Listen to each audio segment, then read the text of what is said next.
In this video, we are going to take a look at the installation of Litcore PD-510 standing seam system. This system is equipped with a click-on, or so-called seam lap fixing, and a perforation line on other side to get the panels fixed to the substrate.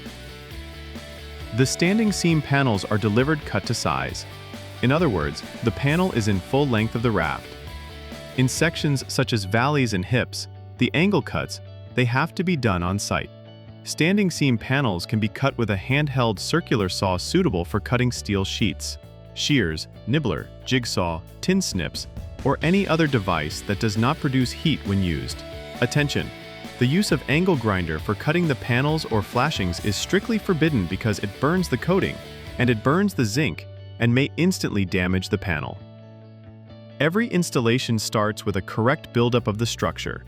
The manufacturer's recommendation is double countertop battens over breathable membrane, and we normally use 2x1s vertically along the rafters, and then 4x1s with centers 300 mm apart, fixed to the 2x1s horizontally. It is very important to have continuous ventilation behind the cladding at all times. This is why double countertop battens over breathable membrane is recommended by the manufacturer. The correct placement of battens on the roof structure is very important. 4x1 was the spacing of 200 to 300 mm between centers, giving you a sturdy enough surface to walk on the panels on the roof without damaging the panels. On the gables or on the edges of the roof, we have to mount additional 2x1s.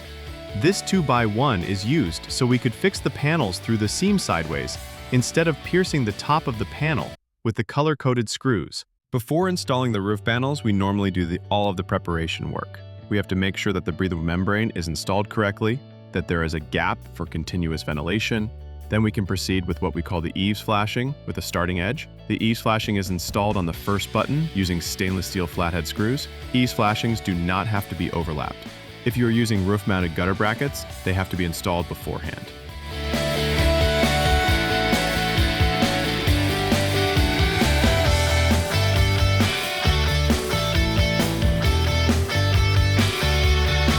When installing the first panel on the roof, we normally go with a full panel, unless panels designed to be aligned from both sides. In this case, we're doing the installation starting from the right and going towards the left. So the right-hand side of the panel is going to be fixed to the additional 2x1 we've put on the roof structure sideways using the color-coded screws. And the left side of the panel is going to be fixed to the battens through the perforated strip using the stainless steel flatheads. Attention, a very handy tip for installation is to cut the corner of the perforated line when you're fixing the panels. By doing so, it will be easier to align the panels along the eaves flashing.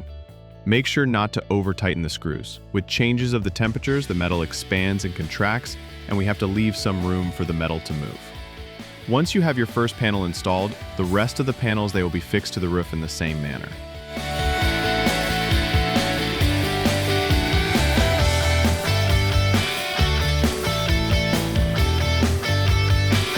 To lock the seams, the next panel, we normally use our own weight, or you can use a rubber mallet as well.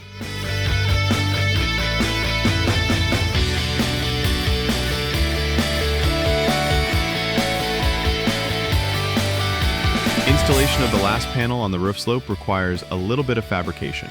You have to measure the distance between the seam and the 2x1 we put on the top of the 4x1s. And this is going to be the effective width of the panel that you need. The last panel will have to be cut in full length, leaving 25 mm extra to create the upstand folded 90 degrees. So we could fix the panel sideways to the 2x1 in the same manner as we did for the first panel. To cut the panels, we can use the circular saw with a blade for mild steel, or we can use tin snips, nibbler, or in this video, pelican snips.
The next stage of installation is the installation of ridge ceiling strips.